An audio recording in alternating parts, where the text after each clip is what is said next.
ஓம் சக்தி. என் மகளுக்கு நீண்ட காலமாக திருமணம் தள்ளி போய்கொண்டே இருந்தது.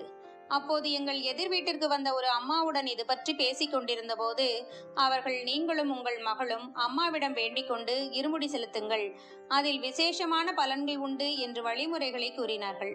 அதன்படி நானும் என் மகளும் சென்று வந்தோம். நல்லபடியாக திருமணம் முடிந்தது. அப்போது பல சோதனைகள் வந்தன. அதற்கிடையே நல்லபடியாக திருமணத்தை அம்மா நடத்தி கொடுத்தாள்.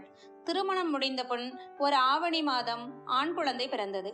பிறந்த 3ஆம் நாள் இழுப்பு வந்தது. குழந்தை நினைவிழந்து விட்டான். பார்க்காத வைத்தியம் இல்லை. ஏராளமான ரூபாய் செலவு செய்தும் பலன் இல்லை. 8ஆம் நாள் இரவு 11 மணிக்கு குழந்தை இறந்து விட்டான் என டாக்டர் கூறிவிட்டதால் அவனை வீட்டிற்கு எடுத்து வந்து அம்மா படத்தின் எதிரில் குழந்தையை கிடத்திவிட்டு அழுதோம். கொஞ்சம் கொஞ்சமாக உயிர் வந்தது. உடனே வேறு டாக்டரிடம் காட்டிய போது பெரிய ஆஸ்பத்திரிக்கு எடுத்துச் செல்லும்படி கூறினார். அங்கே போன பின் பிராணவாயு செலுத்தி குளுக்கோஸ் கொடுத்தார்கள். 8 நாட்கள் இருந்தோம். குணம் தெரியவில்லை. ஒரு சனிக்கிழமையன்று குழந்தையின் கை கால்கள் எல்லாம் ஜில்லிட்டு விட்டது. கடைசி நேரத்தில் கொண்டு வந்திருக்கிறீர்கள், நாங்கள் என்ன செய்ய முடியும் என கைவிரித்து விட்டார்கள். இத்தனை கஷ்டத்திலும் அம்மாவை விடவில்லை.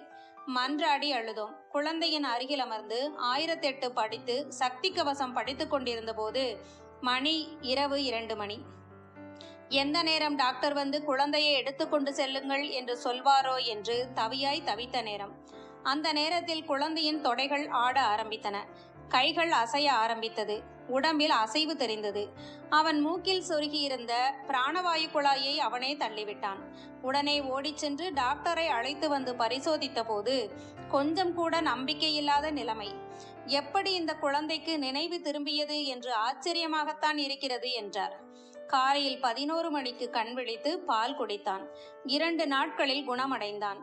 மரண அபாயத்திலிருந்து அம்மா அவனை மீட்டு கொடுத்தாள். அவளே கதி என நம்பியோர்க்கு அவள் உற்ற துணையாக இருந்து காப்பாற்றுவாள் என்பதில் சிறிதும் ஐயமில்லை.